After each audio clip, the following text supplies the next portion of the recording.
কৌশিক রায়কে মানছি না, মানবো না, আমাদের দাবি মানতে হবে।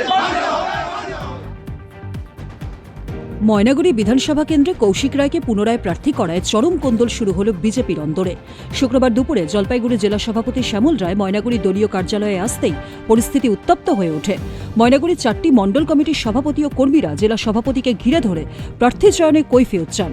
দীর্ঘ 1 ঘণ্টা বিক্ষোভের পর কোনো সদুত্তর না মেলায় শ্যামল রায়কে অফিসের ভেতরে রেখে বাইরে থেকে তালা ঝুলিয়ে দেন ক্ষুব্ধ কর্মীরা। বিক্ষুব্ধদের অভিযোগ, 2021 সালে জয়ের পর থেকে বিধায়ক কৌশিক রায়কে এলাকায় বা দলীয় কর্মসূচিতে পাওয়াই যায়নি। এমনকি দলীয় কার্যালয়েও তার দেখাই মেলে না।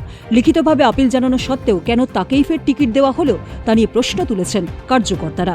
তাদের সাফ হুঁশিয়ারি, প্রার্থী বদল না হলে ময়নাগুড়ির সমস্ত কর্মী পার্শ্ববর্তী ধূপগুড়ি বা মেখলিগঞ্জে গিয়ে ভোটের কাজ করবেন, কিন্তু নিজের কেন্দ্রে নয়। ঘটনায় জেলা সভাপতি সংবাদ মাধ্যমের কাছে মুখ না খুললেও বিজেপির গোষ্ঠী কোন্দল এখন প্রকাশ্যে। আমার নাম বিকাশ রায়। বললাম কী কারণে বিক্ষোভ আপনাদের? আজকে আমাদের ময়নাগুড়ি বিধানসভায় যে ক্যান্ডিডেট দেওয়া হয়েছে কৌশিক রায়কে, এই কৌশিক রায়কে আমরা ক্যান্ডিডেট হিসেবে। সোনাক্ষী, মশলা কোথায়?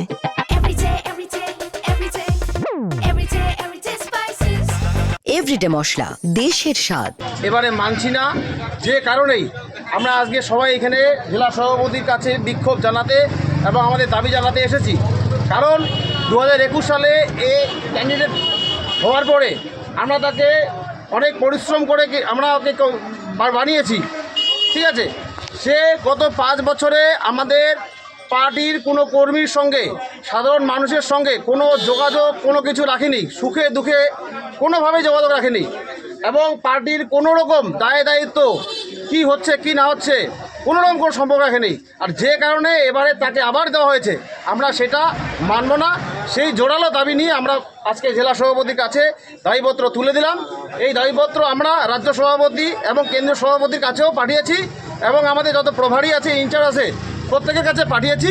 এই দাবি যতক্ষণ পর্যন্ত আমাদের পূরণ হবে না, ততক্ষণ পর্যন্ত আমরা পার্টির সমস্ত রকমের কার্যপ্রণালী বন্ধ রাখব, এবং দরকার হলে আমরা ময়নাগুড়ি পার্টির আপার নেতৃত্ব যত আছে সকলে মিলে, এখানে 4 জন মণ্ডল সভাপতি সবাই মিলে আমরা গণহারে ইস্তফা দিব। দরকার হলে আমরা পার্টি ছাড়বো না, কিন্তু অন্য কোনো বিধানসভায় গিয়ে দল যদি বলে আমরা অন্য কোনো বিধানসভায় গিয়ে কাজ করবো। বলো 24 ঘন্টা একটা সময় দিলেন।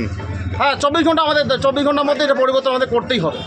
চলছে যে দাবি কৌশিক রায়কে মানবো না, আপনাকে ঘিরেও বিক্ষোভ দেখালো। 24 ঘন্টা সময় দিচ্ছে আপনাকে, কি বলবেন এই বিষয়ে? আমি আমার বিরোধী কার্যকর্তা যারা আমাকে তাদের মনের যে কথা আমাকে জানালেন, আমি তাদের সাথে কথা না বলে আমি আপনাদের কিছু বলবো না। আপনাদের তাহলে ওনাকে নিয়ে আগের বছরও বিক্ষোভ হয়েছিল, এবছরও তো একই রকম বলবো। আমি বললাম, ওরা ওদের মনের কথা, ওদের ক্ষোভের কথা আমাকে বলতেছে, আমি ওদের সাথে কথা বলবো।